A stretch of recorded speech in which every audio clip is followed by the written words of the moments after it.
ભુજ નગરપાલિકામાં સર્જાયેલ બબાલ મુદ્દે એ ડિવિઝન પોલીસ સ્ટેશનમાં ફરિયાદ નોંધાઈ। ભુજના નગરસેવક ફકીર મોહમ્મદ દ્વારા પોતાના નિયમ મુજબના રોજિંદા કામકાજ નગરપાલિકામાં કરતા હતા તેમજ તેમના વિસ્તારની રજૂઆત કરતા હતા ત્યારે તેમના પર બસીર હારૂન દ્વારા હુમલો કરાયો હતો, જેથી આ બાબતે ભુજ એ ડિવિઝનમાં પોલીસ ફરિયાદ નોંધાઈ હતી, જે સમગ્ર ઘટનાને સખ્ત શબ્દોમાં વખોડવામાં આવી હતી। आज हूँ रूटीन प्रमाण मारा नगरपालिका जे काम जे रूटीन प्रमाण में जता हूँ त्यारे प्रजाना कामों माटे त्यारे हूँ ड्रेनेज शाखा में मारा विस्तारनी गटर लाइन ज्यारे फरियादों करतो हतो त्यारे नगरपालिकाना एक कर्मचारी जेनु नाम है बसीर हारून मोहम्मद जो नगरपालिका में सेनिटेशन में पोते पोतानी फरज बजावे छे। जे व्यक्ति हूँ ज्यारे मारी रजूआत करो त्यारे मारा उपर अचानक ही हुमलो कर्यो अने मने कीधुं के तमे मारी रीते खोटी रीते मने तमे हैरान करो। ई व्यक्तिए अगाऊ पण नगरपालिका पासानी अंदर आने गौ हत्या में पण ए व्यक्ति संडोवायेलो छे अने अगाऊ पण ए व्यक्ति पासामां पकड़ायेलो हतो अने गौ हत्या में भुजमां जेटली थई ए माणस गौ हत्या में पण सामेल हतो अने साथे साथे मने एटलो भय छे के ए व्यक्ति मारा उपर अचानक क्यांक पण गाड़ी चलाशे अने मने ए मारी नाखशे। ज्यारे मारा पर हुमलो कर्यो त्यारे ए व्यक्ति मने धमकी आपे के हूँ तमने मारी नाखीश तने क्यां पण मूकीश नहीं। मारी मांगी है कि एमनी सामे कायदेसरनी जे कार्यवाही थाय अने जे कायदाकीय जे पगला कलमों लागती एना पर कलमों लागे अने खरेखर आ मारा उपर एक हुमलो नगरपालिका तमाम सदस्यों पर एक हुमलो है, कारण के नगरपालिकाना कर्मचारी जो आ रीते सदस्यों पर कोई हुमलो करता हो त्यारे एक शरमजनक है। अने साथे साथे आपना माध्यमथी आ नगरपालिकाना सत्ताधीशोने पण आह्वान कर्युं जो आ रीते कर्मचारीओ सदस्योने जो रजूआत करशे हुमलो करशे कोई पण कर्मचारी तो खरेखर आना माटे शरमजनक है अने तात्कालिक आना टेंडरो जे कंई होय अने पोते कर्मचारी छे छतां नगरपालिकाना ई टेंडरो ले जे मेमोरेंडम एड्रेस नामना अने तात्कालिक कलेक्टरश्रीने अने अधिकारीओश्रीने अमे रजूआत करी तात्कालिक आ नामना टेंडरो पर खरेखर रद्द थवा जोईए। नगरपालिकाना अध्यक्षश्रीने अने सांसद पक्षना नेताश्रीने अमे अने अमारा नगरपालिकाना विपक्षना सदस्यश्री साथे मळीने विपक्षी नेता साथे मळीने अमे रजूआतो करी त्यारे नगरपालिकाना सदस्य प्रमुखश्री अમને आश्वासन आप्યું 100% ई बाबतमां आ खरेखर त्यारे मैं वारंवार दोहराવું છું કે આ નગરપાલિકાના કર્મચારી જે બસીરભાઈ નગરપાલિકા કર્મચારી જે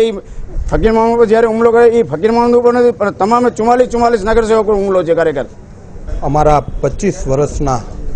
नगरसेवक અને આખા નગરપાલિકાના સિનિયર નગરસેવક 44 નગર સભ્યોમાંથી 25 વર્ષથી જે નગરસેવક છે ફકીર મોહમ્મદભાઈ એમનો ટેલિફોન આવ્યો કે તમે તાત્કાલિક નગરપાલિકામાં આવો। હું ત્યાં નગરપાલિકામાં પહોંચ્યો ત્યારે પ્રમુખશ્રીની ચેમ્બરમાં ફકીર મોહમ્મદભાઈ બેઠા હતા। પ્રમુખશ્રી પાસે રજૂઆતો થતી હતી। મેં જઈને પૂછ્યું ત્યારે ખબર પડી કે અમારા નગરપાલિકાના સફાઈ વિભાગમાં બેસતા એક કર્મચારી જેમનું નામ બસીર છે, આ બસીર જે રીતે સફાઈમાં એક કર્મચારી છે અને ગટરમાં એ ટેન્ડર રાખે છે, એટલે આ ટેન્ડર છેલ્લા 3 મહિનાથી 1, 2 અને 3 નંબરના વોર્ડમાં એમને આપવામાં આવ્યું છે। પણ મેં જ્યારે નગરપતિને પૂછ્યું કે આ ટેન્ડર આપ્યું ત્યારે એમને વર્ક ઓર્ડર આપેલો છે કે નથી આપેલો। નગરપાલિકામાં કોઈ પણ સત્તાધીશ હોય કે વિપક્ષ હોય 44 નગરસેવકો જ્યારે રજૂઆત કરવા જતા હોય ત્યારે પ્રજાની જ રજૂઆતો હોય છે અને પ્રજાની રજૂઆતોમાં જો નગરપાલિકાનો કર્મચારી જે કર્મચારીને કોન્ટ્રાક્ટો આપવામાં આવે છે આ કોન્ટ્રાક્ટો આપવામાં આવે એટલે સીધી ભાગીદારી આ નગરપાલિકાના લોકોની સત્તાધીશોની પણ હોય છે અને કર્મચારીની પણ હોય છે। આવા લોકોને ટેન્ડરો આપી અને જ્યારે નગરસેવકો રજૂઆત કરતા હોય ત્યારે ખોટી રજૂઆતો છે એમ કરી અને જો ગાળાગાળી કરી જાનથી મારી નાખવાની ધમકી આપે અને જો મારે નગરપાલિકાના એક સિનિયર નગરસેવકને અને જે સૌથી લોકપ્રિય માણસ છે, હું તો એમ કહું છું કે આ 44 નગરસેવકોમાંથી આ નગરસેવક એટલો લોકપ્રિય છે કે તમે ગમે ત્યારે જશો તમે નગરપાલિકાની અંદર કોઈ પણ કામ લઈને જાઓ છો કે ઓળખતો હશે કે નહીં ઓળખતા હોય એ વ્યક્તિને સહી કરી દે, એ વ્યક્તિને કામ કરી દે। આવા બધા લોકપ્રિય વ્યક્તિ ઉપર જો આવી રીતે કર્મચારીઓ મારવાની કોશિશ કરતા હોય અને નગરપાલિકાના તમામ જાતના ટેન્ડરો લેતા હોય ત્યારે મેં નગરપાલિકાના પ્રમુખશ્રીને પણ કીધું છે, શાસક પક્ષના નેતા હતા એમને પણ કીધું છે। શાસક પક્ષના નેતા અને પ્રમુખશ્રીએ મને ખાતરી આપી છે કે આના ઉપર અમે ચોક્કસપણે કાયદેસરની કાર્યવાહી કરશું। પણ હું એટલું ચોક્કસ કહીશ કે વિપક્ષના નેતા તરીકે વિપક્ષના સભ્ય જ એ નહીં પણ નગરપાલિકાની અંદર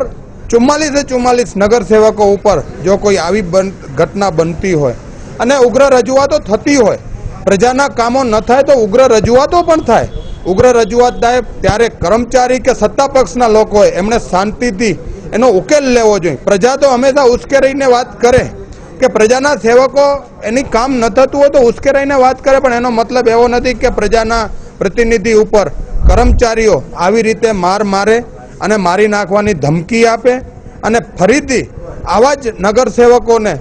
જે પોતા માટે નથી જીવતા, લોકો માટે જીવે છે, એ લોકો માટે જીવનારા ફકીર મામદ ઉપર જો આવો હુમલો થાય તો અમે તો એમ કહીએ છીએ કે અમારા 44 નગરસેવક ઉપર આ હુમલો છે અને આ હુમલાને અમે સખત શબ્દોમાં વખોડીએ છીએ. અમે 2 દિવસની અંદર ગઈકાલે રજા છે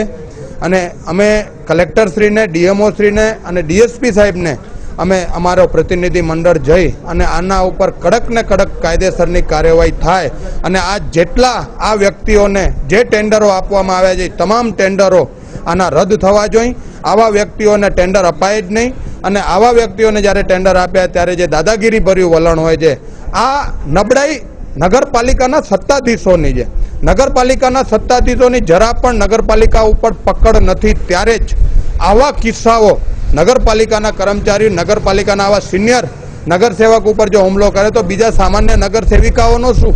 બહેનો જે અમારા 22 બહેનો અમારી છે તો 22 બહેનોનું શું કે એ કોઈની રજૂઆત કરી ન શકે? અને 22 બીજા અમારા નગરસેવકો, ટોટલ અમારા 44 નગરસેવકો છે, સત્તાપક્ષ હોય કે વિપક્ષ હોય, પણ રજૂઆત કરવાની હક બધાને છે. લોકશાહી છે અને ભારત સ્વતંત્ર લોકશાહીમાં જીવતું દેશ છે, ત્યારે લોકશાહી માટે ગમે ત્યારે પ્રજાના પ્રતિનિધિ અવાજ ઉપાડી શકે છે અને પ્રજાના પ્રતિનિધિ અવાજ ઉપાડે અને આવી રીતે જો પ્રજાના પ્રતિનિધિનો અવાજ દબાવવાની કોશિશ થશે જરાય પણ અમારાથી સહન નહીં થાય. અમે આ બાબતે ચોક્કસ જો આના ઉપર કોઈ એક્શન લેવામાં નહીં આવે તો વિપક્ષના નગરસેવકો સાથે કોંગ્રેસ પક્ષ ચોક્કસપણે લડાઈ કરશે અને ધરણામાં